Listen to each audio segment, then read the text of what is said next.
Shalom, kekasih-kekasih Tuhan. Pagi hari ini kembali kita membaca dan merenungkan firman Tuhan dengan judul Tinggal Bersama Kristus.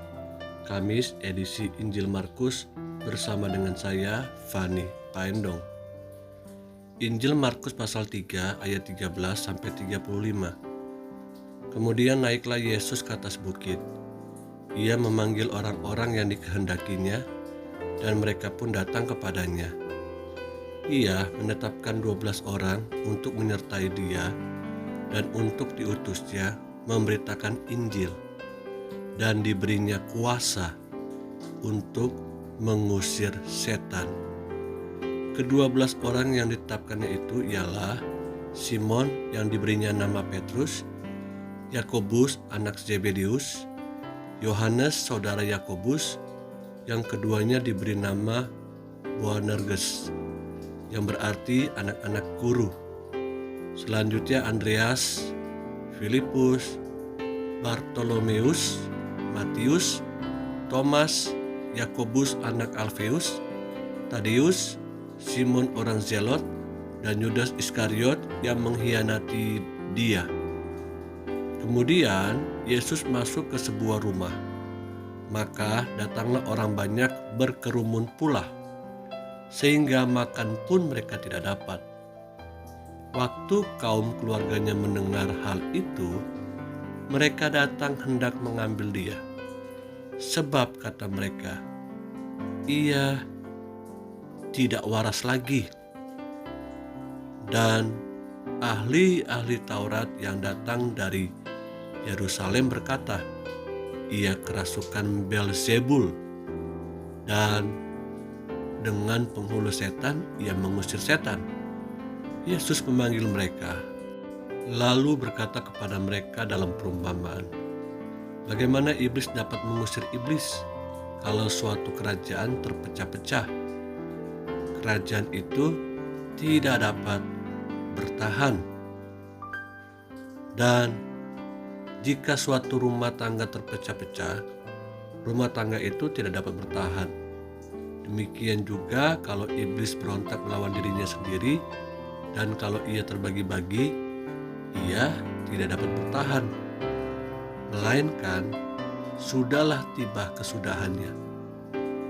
Tetapi tidak seorang pun dapat memasuki rumah orang yang kuat untuk merampas harta bendanya apabila tidak diikatnya dahulu orang kuat itu.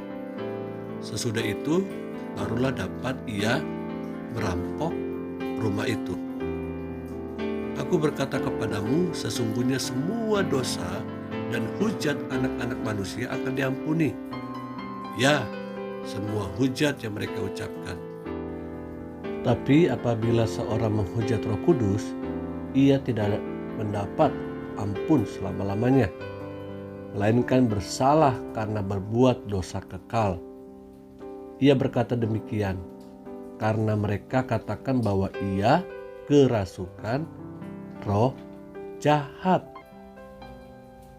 Lalu datanglah ibu dan saudara-saudara Yesus. Sementara mereka berdiri di luar, mereka menyuruh orang memanggil dia. Ada orang banyak duduk mengelilingi dia. Mereka berkata kepadanya, lihat, ibu dan saudara-saudaramu ada di luar dan berusaha menemui engkau. Jawab Yesus kepada mereka, siapa ibuku dan siapa saudara-saudaraku? Ia melihat kepada orang-orang yang duduk di sekelilingnya itu dan berkata, ini ibuku dan saudara-saudaraku. Barang siapa melakukan kehendak Allah, dialah saudaraku laki-laki, dialah saudaraku perempuan, dialah ibuku. Kekasih-kekasih yang Tuhan Yesus rindukan, pelayanan yang Tuhan Yesus lakukan melibatkan murid-muridnya. Yesus memanggil ke-12 muridnya untuk bersama-sama melayani pekerjaan Bapa di sorga.